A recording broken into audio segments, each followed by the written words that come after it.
তো finally Honda থেকে কিছু স্পেয়ার অর্ডার দিয়েছিলাম, সেটা আজকে ডেলিভারি হলো। তো এটাকে দিয়েছে চেন ক্লিনারের লিউবের প্যাকিংয়ের ভেতরে। তো দেখা যাক যেগুলো অর্ডার করেছি সেগুলো ঠিকঠাকভাবে এসছে কি না। তো এটাকে এখন ওপেন করা যাক, দেখি কি দিয়েছে। কোয়ালিটি সব কিছুই চেক করব, ইনস্টলেশন যখন হবে তখনও দেখাবো ওপেন করে যে কীরকম কোয়ালিটি কী আছে না আছে। তো ফাইনালি এটা ওপেন করে দিলাম, যেহেতু কাটার কিছু নেই এটা দিয়েই কাটতে হলো।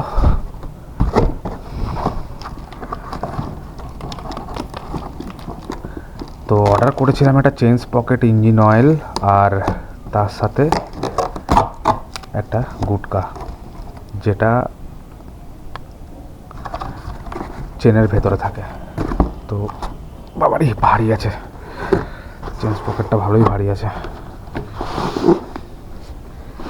এটা টোটালি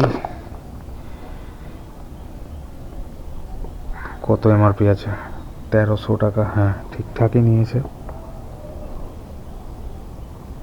1300 টাকা এমআরপি নিয়েছে। একটুখানি ঘষে গেছে, যাই হোক ঠিক আছে, অসুবিধা নেই।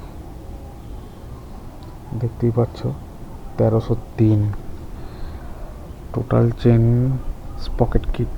হন্ডার প্যাকিংও ভালোই দিয়েছে, ভারীও আছে বেশ। তার সাথে ইঞ্জিন অয়েল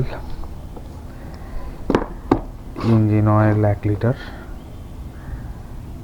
এটা পড়েছে আমার 450 টাকা।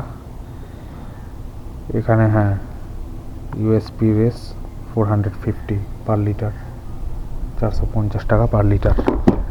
আর তার সাথে এটা হচ্ছে গুটকা, যেটা চাকার ভেতরে লাগানো থাকে। গুটকার কোয়ালিটিও ভালো বেশ, কতদিন যায় সেটাই দেখা যাক কতদিন যায়। তো এটা কোনো এমআরপি কিছু মেনশন করা নেই, 15 টাকা পার প্যাকেজ দেওয়া আছে। এটা আমার কাছ থেকে নিয়েছে 120 টাকা। তো এই কটা জিনিস পাঠিয়েছে হন্ডা, তার জন্য এত বড় একটা পেটি। যাই হোক, অসুবিধা কিছুই নেই। তো আজকে তোমাদেরকে দেখিয়ে দেবো কীভাবে ইনস্টল করছে, কারণ গাড়ি অনেক চলে গেছে আর অনেক দিন বাদই স্পেয়ারগুলো চেঞ্জ করছি। তো নেক্সট ভিডিওতে তোমরা দেখতে পাবে ইনস্টলিং সমস্ত কিছু। তো ততক্ষণের জন্য বাই।